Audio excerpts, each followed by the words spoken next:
Hi, we are continuing our series on discovering the gospel in every book of the Bible. And last time I mentioned that Esther is not the kind of book you expect in a spiritual set of writings. Job is the same. It starts off by God and Satan having a dialogue about Job. And God says, "Have you seen my servant Job? There is none like him in all the earth." And Satan basically comes back twice. This happens twice. And he says, "Does Job serve God for nothing?" You know, the old King James, which I learned as a child, Satan says, "Does Job serve God for naught? Does he serve God for nothing?" No, he's not really serving you. He's serving himself because you give him so many good things. He's not really your servant. He doesn't really love you. He's in it for the blessings. And then what God allows is for Satan to bring a lot of suffering into Job's life. And when you first read that, you say, "What?" This is, like I said, there's many books of the Bible that just show that the Bible is not a tame book. Just doesn't fit our stereotypes, I think, or categories.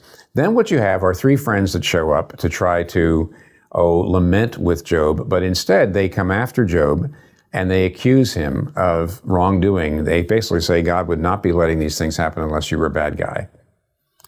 Their basic argument is if you are having a worse life than other people, that must mean that you are a worse person than other people.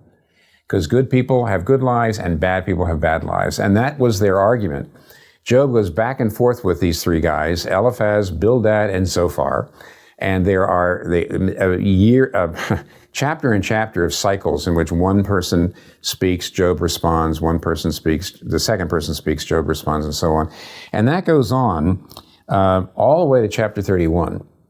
So you have the original suffering of Job in chapter 1 and 2. You have Job dialoguing with his friends, or I call them his frenemies, friends that actually end up being enemies, from chapter 3 to 31. In chapter 32 to 37, the truth starts to come out when a young man named Elihu shows up and speaks and critiques both Job and the friends. And finally, in chapter 38 to 42, God shows up in a whirlwind. He speaks the truth. And in chapter 42, he actually restores Job's health, and he restores his wealth, and he restores his family. Now, how does this actually move the biblical storyline along? Here's something I think is rather subtle.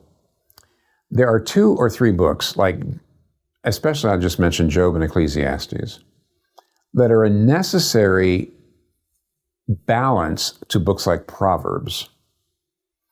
Because when you ask the question, how does sin actually affect us? How badly does it destroy our world? If you read just the book of Proverbs, it sounds like it's saying, if you obey, then good things happen. So the book of Proverbs will say, if you work hard, you will probably prosper.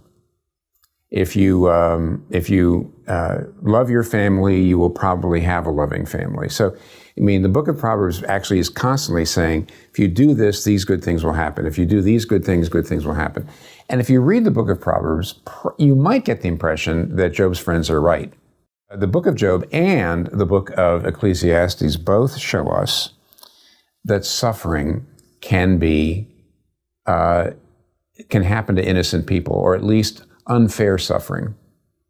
Both the book of Ecclesiastes and the book of Job say you can get out there and do everything right, or pretty much right. But the fact is that suffering is not distributed the way you might think. It's not just that if you live a good life, good things will happen, and if you live a bad life, bad things will happen. That's really just not the case.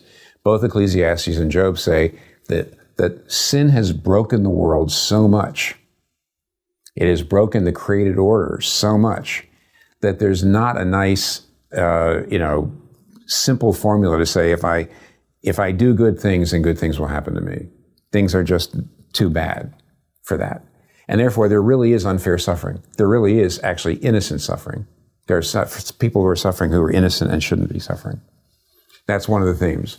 But the second theme of the book of Job, which I think is extraordinarily important, is that you have to love God for himself alone. That's what Satan is saying to God is not true of Job. What Satan says is, Job doesn't really love you. He loves himself, and he's just using you. What's happening in the book of Job is that you'll see, to some degree, Satan's right. Because at a certain point, Job gets really close to saying, I've been a really good guy, and what good has it been? But he never goes there. Never. And one of the things I learned from my Old Testament professor many years ago at Gordon Conwell was he said, you can read the book of Job, and a lot of times Job says some pretty nasty things to God. He said, I cursed the day I was born, and you're being unfair, and why are you doing all this?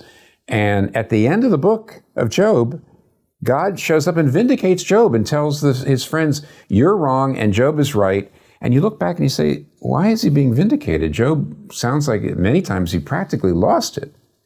And he doesn't always sound all that, kind and loving and respectful to God.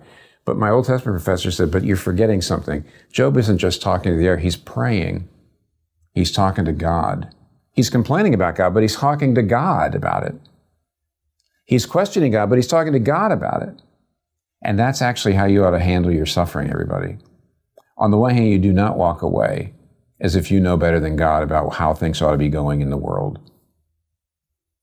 But on the other hand, you have every right to question. You have every right to pour out your misery. You don't sit there and say, oh, I don't want to complain because I just want to trust God. I'm sure he's working all things together. No, the book of Job promises and shows that God understands how we talk when we're desperate. That's why he shows up at the very end and says, I'm vindicating my servant Job. Because even though he expressed his grief, he stayed with God, and he did it to God. And that's what you do. Don't walk away from God, but at the same time, don't try to hide your feelings or deny your feelings. Cry. And if you do that, eventually, here's what's interesting. Job, in the end, shows that Satan's a liar. That God can bring us to the place where we love him for himself alone. Isn't that great?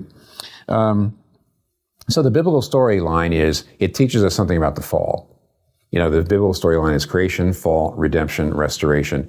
And it teaches us something about the nature of what it means that we have fallen and that the created order is broken. That does mean that there can be innocent suffering, and you could be suffering unfairly, but it also tells us something about how you handle it. What is the principle of grace? Well, I've already mentioned it, but let me point this out. I believe only the gospel can actually put you in a position where you're loving God for himself alone. But how do you love God for himself? If you're saved by your good works, then what you're really why are you doing your good works for God? You're not doing it for God, you're doing it for yourself, to get into heaven.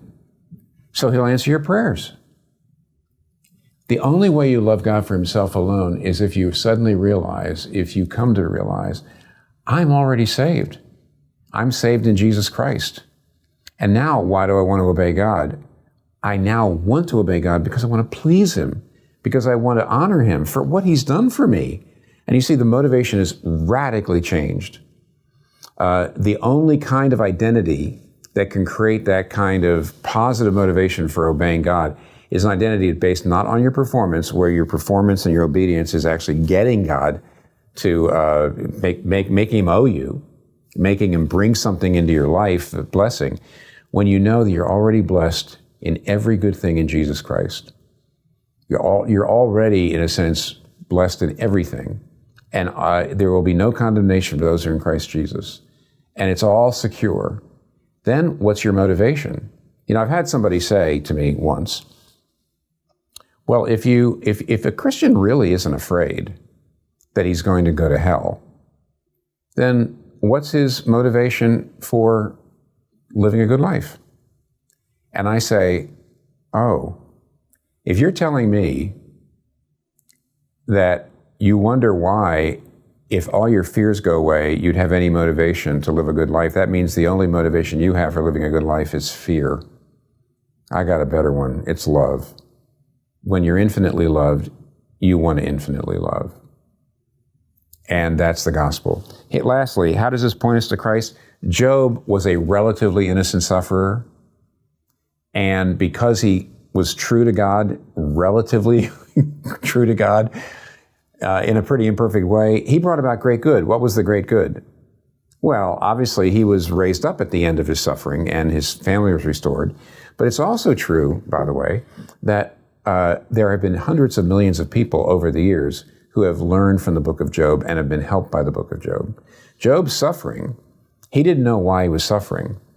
And somebody once said to me, what if somebody had shown up and said to Job, hey, by the way, even though you're going to suffer here for a while, it's going to make you one of the most famous people in the history of the world. Everybody's going to read about you. You're going to help everybody. And then Job would have said, oh, okay, I didn't know that. Okay, then I'll just hold it. Well, if he'd done that, what would that have meant?